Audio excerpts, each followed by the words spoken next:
Hello everyone. In this video, I would like to present a lecture on bivariate transformations.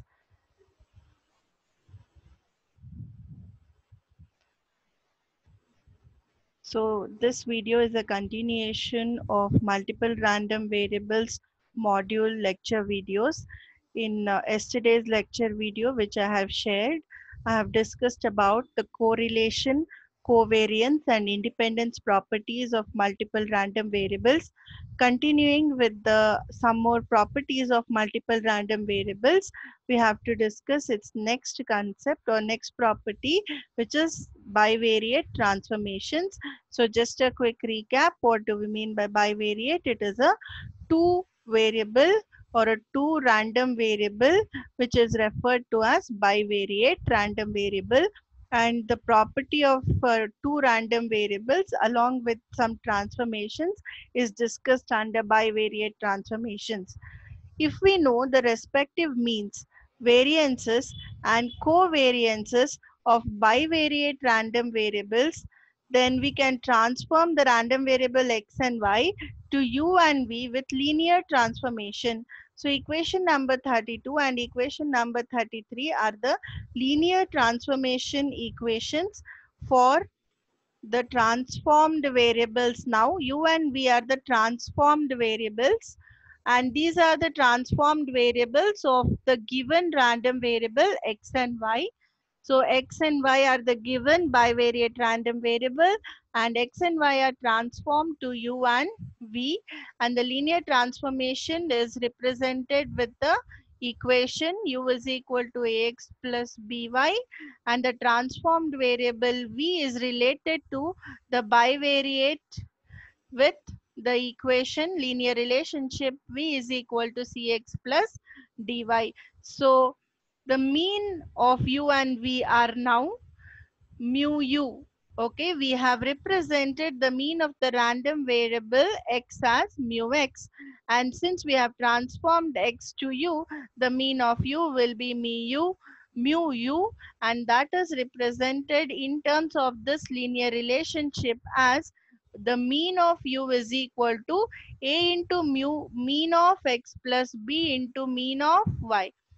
And similarly, if we express the mean of random variable v in this linear relationship, we can write mean of v is equal to c into mean of x plus d into mean of y. So this is nothing but replacing the mean of x and y by mean of u and v. Equation number 34 and 35 are nothing but replacing the mean of x with the mean of u and replacing the mean of y with the mean of v.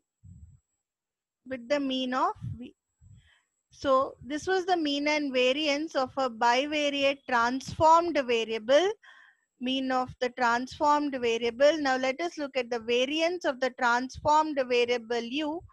We are aware of the variance of x. So using this knowledge of the variance of x, we can see what is the variance of u, and it is calculated as, you know that sigma is used to represent variance.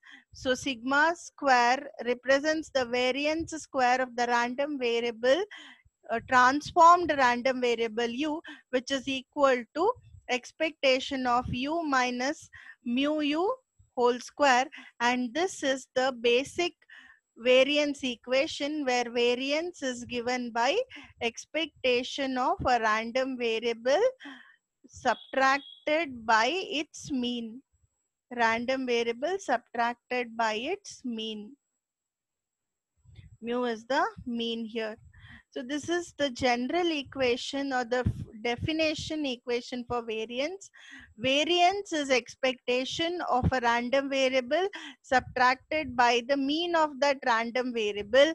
The variance also holds good for the transformed variable u.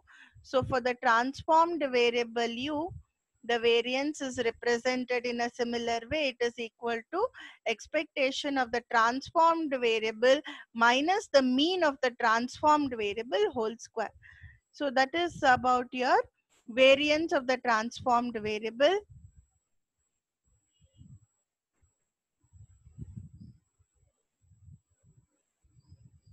Now, the next thing that we have to learn about the transformed variable is its covariance. We have seen in the previous slide the mean, mu and the sigma. The mean of the transformed variables u and v we have seen, and the variance of the transformed variable u and v have seen. So after looking at the mean and variance of the transformed variables u and v, next thing we have to learn is the covariance of the transformed variable u and v. And in yesterday's lecture video, I have posted what do we mean by covariance. Covariance is nothing but it is the product of expectation of two random variables, provided the two random variables are subtracted by their mean value. So covariance of x and y is similar to covariance of the transformed u and v variables. Whatever was the equation for the covariance of xy, which we have written yesterday, the covariance of the original random variables equation xy holds good for the covariance of the transformed variable uv also. For the covariance of xy, we used to represent it as a product of expectation of random variable x minus mu x into y minus mu y. So just replacing x and y with u and v will give us the covariance equation for the transformed variable. So what we have done is just replacing the original random variables with the transformed variable u and v. So when you multiply these two brackets, when you multiply these two brackets in the covariance equation, we will be substituting the equation for u as ax plus b, and wherever we have y, we will be substituting it as cx plus d. Okay, so substituting, and from where we have substituted this u and v is from the basic definition of your so from equation number 32, from equation number 32 from equation number 32 and from equation number 33. So wherever we have u, we will be substituting, wherever we have u, we'll be substituting ax plus b, and wherever we have v, we will be substituting a cx plus dy. So from equation number 32 and from equation number 33, we can substitute in the u value, we can substitute in the u value as ax plus by, and this is actually, it is supposed to be this is supposed to be v, and this is supposed to be mu v. Okay, there's a typing mistake. This is u into mu u minus mu u and v minus mu y. So wherever we have a v, we are supposed to substitute cx plus dy. This is by linear transformation equation. And wherever we have mu x, mu u, we have substituted mu u as, mu u is substituted as a mu x plus b mu y.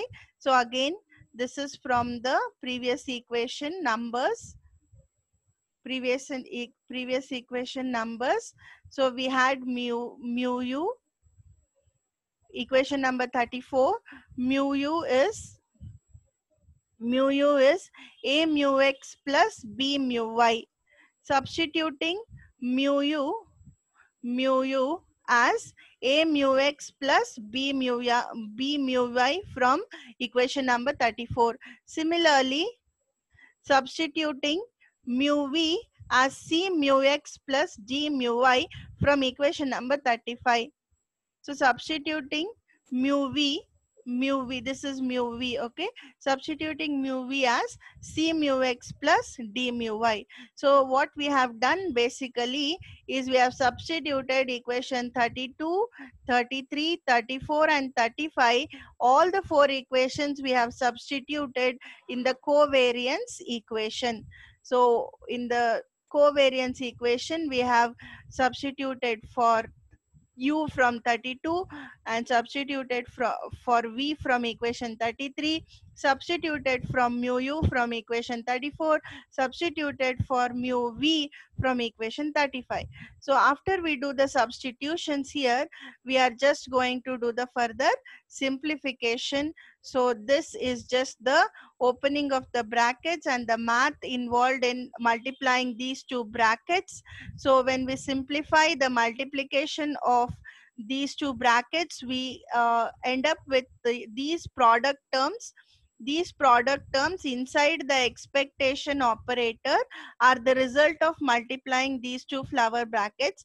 And when you again further simplify these product terms, so these are the summed up product terms, which will sum up into 2 times the product terms, and they are going to lead to the simplified form of the equation. These product terms are going to lead to the simplified form, which will result into AC into sigma x square plus BD into plus BD into sigma y square plus AD plus BC into covariance of xy. So covariance of uy after simplifying these two flower brackets, you will get the covariance of uv in terms of covariance of xy. So what is covariance of xy?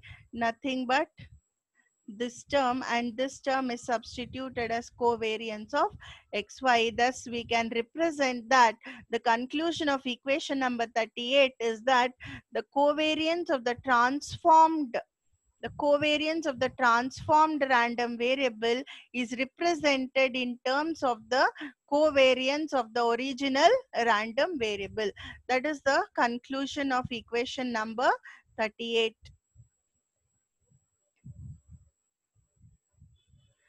So going ahead, the next property that we have to learn regarding the bivariate random variables is Gaussian bivariate random variables.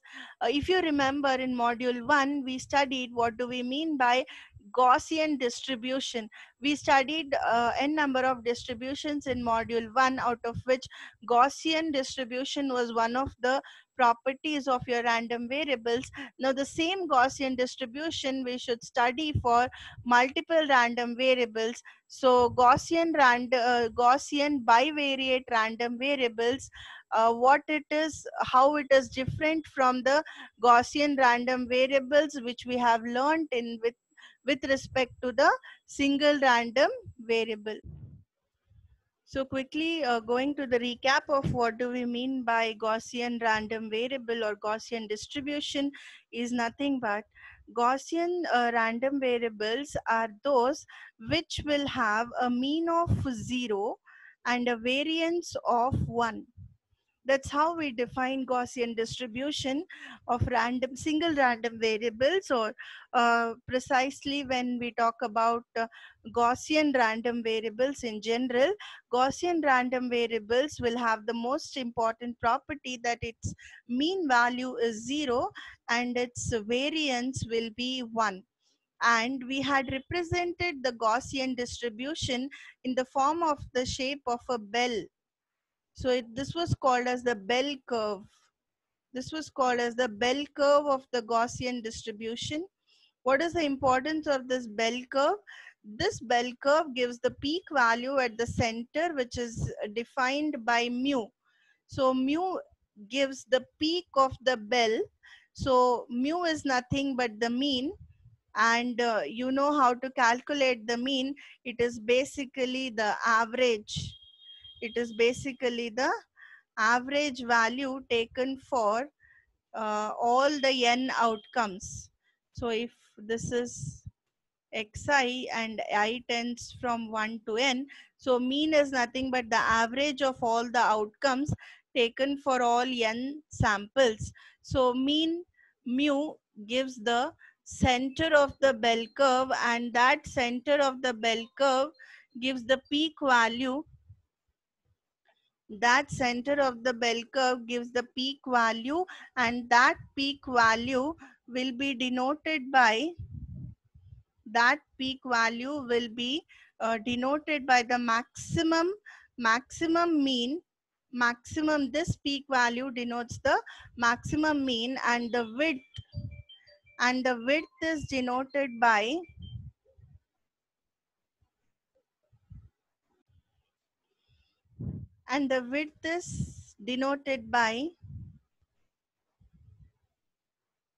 sigma square. Width is denoted by sigma square. So the most interesting thing to note here is, if the width of the bell curve is large, it indicates that sigma square is large. So when sigma square is very, very large, the width of the bell curve is large and the peak will be high. That means the mean will be high. Okay, so if we want a larger mean, then the variance should be the width of, if we want the mean to be high, then this mean will be high only when the width is decreasing, and width will decrease only when sigma square is less. Okay, so the desired property of the Gaussian distribution is for the center mean mu to be high, the width should be less, and for the width to be less, the variance should be less. Right. So this is some of the basic properties of Gaussian distribution and Gaussian random variables, applying the properties of Gaussian distribution to multiple random variables now. So let us consider two random variables Z1 and Z2, and they are in the plane where we have defined the limits for Z1 as minus infinity and Z2 as plus infinity. Now, this is the most important PDF equation for the normalized Gaussian bivariate random variable. So, this PDF is not just any PDF. This PDF, we have seen so many PDF equations. PDF of single random variable, PDF of multiple random variables, but this PDF is the PDF of the Gaussian multiple random variable, Gaussian bivariate random variable. PDF of this normalized Gaussian bivariate random variable is defined. Small f denotes PDF, Z1 and Z2 denotes it's a bivariate function, and Z1, small z1 and Z2 are the real numbers of these two bivariate random variables. This coefficient, this constant 1 by 2 pi, this constant 1 by 2 pi is called as the normalizing constant. 1 by 2 pi is called as the normalizing constant. And what is the role of this normalizing constant? It basically helps to make this PDF integrate to 1. So this normalizing constant 1 by 2 pi role is to make the PDF get integrated to a value of 1. That's why we have the name normalized. And this exponential term inside is basically the term which is decaying. The exponential term inside here indicates that it is a decaying factor, because there is a negative coefficient in the exponential term. So we know that if we have a negative coefficient in the exponential term, then the particular exponential curve is in the decaying fashion. Okay, so in equation number 47, this important points to remember are: this is the PDF equation, and this is the normalizing constant which allows the integration term of the PDF to get equated to 1, and the term inside this exponential equations have a coefficient of negative, and that indicates that this is a decaying exponentially decaying function. Coming to the PDF of the normalized Gaussian random variable Z1. Now let me split the bivariate PDF into a single Gaussian random variable and write the PDF for single random variable, which is nothing but along with the normalizing constant exponential of a negative uh, random variable term. So again, splitting it with respect to the PDF of the random variable Z2 with a normalizing constant and an exponential component with a negative random variable Z2 square by 2. So equation 48 and equation 49 are the PDF of individual Gaussian random variables. Mean and variance of the random variable Z2, Z1 and Z2 are. So whenever we have a random variable, it's obvious to write down the mean and the variance. So mean value will be 0 and the variance value will be 1. That is what I started with. The property of Gaussian random variables is any Gaussian random variable will have the property of mean is 0 and the variance is always 1. And that's why the mean of the bivariate random variables are also 0 and 1.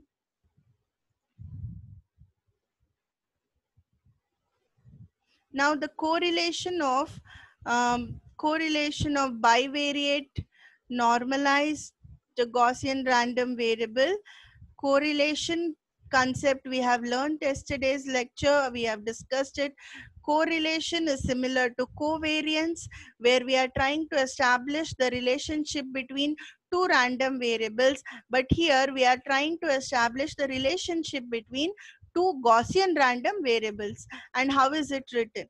So this is the equation for correlation between Z1 and Z2 is given by double integration of Z1 and Z2 along with the PDF of bivariate random variables. F of Z1 into Z2 is the PDF of bivariate random variables. So equation 52 is the correlation equation for Gaussian random variable. And if we substitute equation 47 in equation 52 and simplify that, we will get. So what was equation 47? Let us quickly check. So this was equation 47. So in equation 47, basically we have the term f of Z1 and Z2. Wherever we have f of Z1 and Z2 in equation 52, we will substitute the right hand term of this equation 47. So let us quickly go and check what was equation 52. So in equation 52, we are going to substitute for this term f of Z1, Z2. So we had the right hand term as 1 by 2 pi e to the power minus z square by 2, and when you simplify that, we know that 1 by root 2 pi into e to the power minus z square by 2 will equate to 1. This is from this is integrated to minus infinity to plus infinity. This is from PDF of individual random variable. So fz of z. So we know that the PDF of individual random variable turns out to be 1. So when you substitute for f of z1 as this and z2 as this, so you will get a product of 1 into 1 and you will be left with a single term of rho z, and therefore equation 53 will remain as the correlation equation getting equated to only rho z. And if you remember what is rho z is nothing but the correlation coefficient. Rho z is nothing but the correlation coefficient.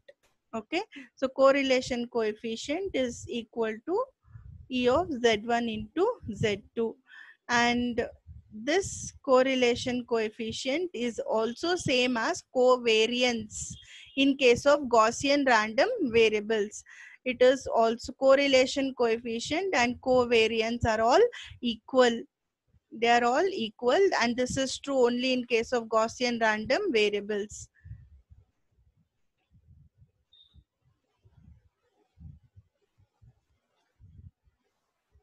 Now, this was about normalized Gaussian random variables.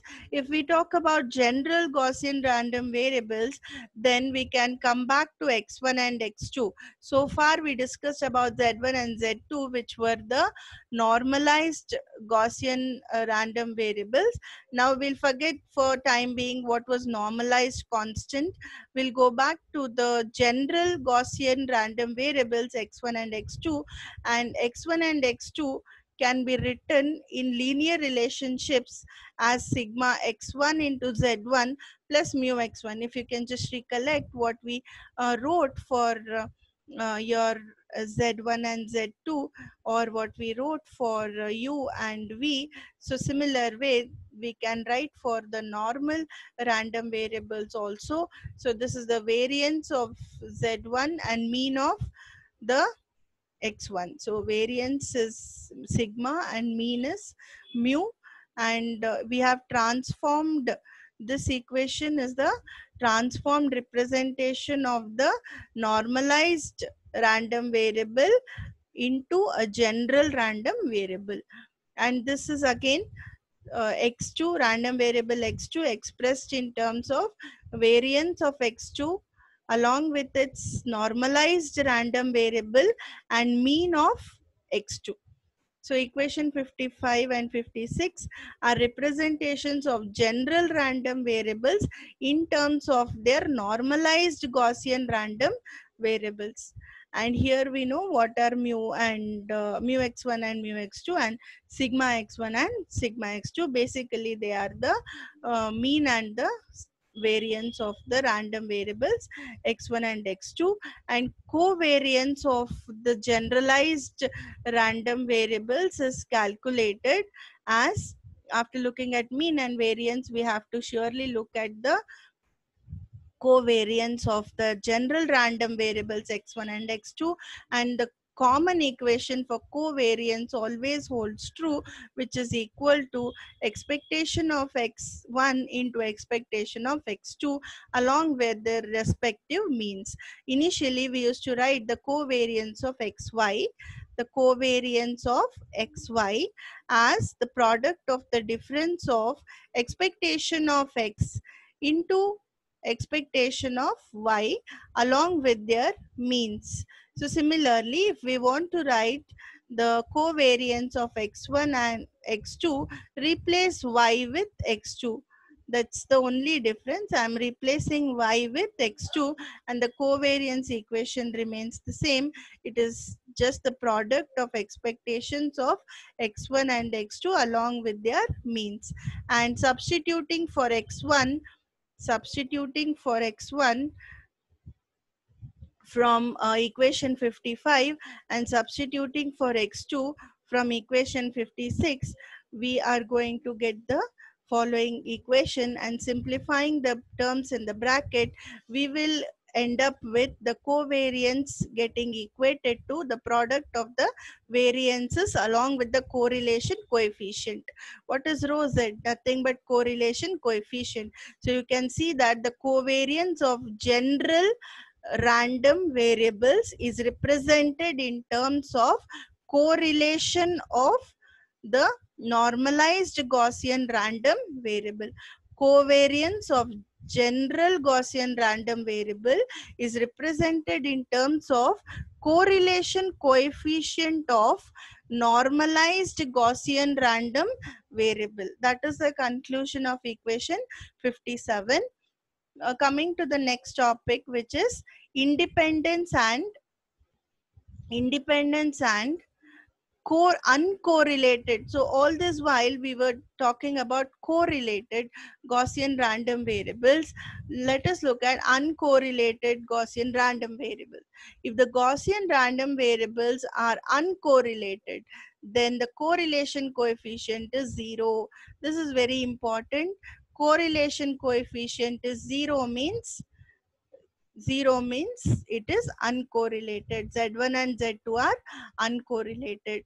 So if the correlation coefficient tends to 0, then the Z1 and Z2 Gaussian variables are uncorrelated. And the equation becomes the product of two Gaussian PDFs.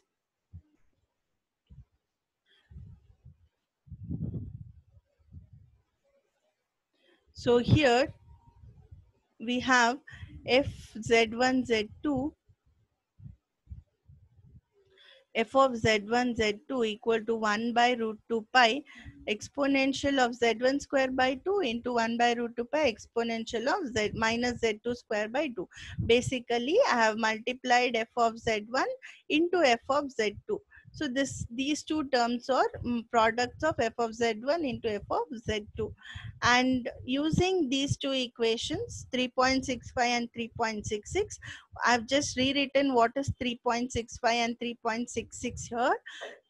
3.65 was the PDF of Z1 and 3.66 was the PDF of Z2. So combining the PDF of random variable Z1 and the random variable PDF of random variable Z2, we can write the PDF of bivariate random variable as product of PDFs of individual random variable. This is true only when Z1 and Z2 are independent. This is true only when Z1 and Z2 are independent. If bivariate Gaussian random variables are uncorrelated, they are also independent. So for Z1 and Z2 to be independent, they have to be uncorrelated. For Z1 and Z2 to be uncorrelated, the correlation coefficient should be 0. Generally, if n random variables for xi, where I is equal to 1 to n, are jointly uncorrelated. That means all n random variables are uncorrelated. Then they are also independent. So how many number of random variables are there? If all are having a correlation coefficient of 0, then they are independent. This leads to the relation of n-dimensional CDF and n-dimensional PDF. So how to write a PDF for n dimension? F of x1, x2 we would write. Now write it for n dimension. So bivariate now becomes multivariate random variable PDF. So far we used to write only Z1, Z2. Now we have to write Z1, Z2 up to Zn. Z1, Z2 was called bivariate. Z1, Z2, so on up to n is called multivariate. And how to write the PDF of a n-dimensional random variable? So it is given by small f x1, x2 up to xn as a product of individual PDFs. Individual PDFs up to n random variables. And similarly, how to write the CDF? CDF is capital F for all n random variables is equal to the product of individual CDFs of all n random variables. Okay, thank you.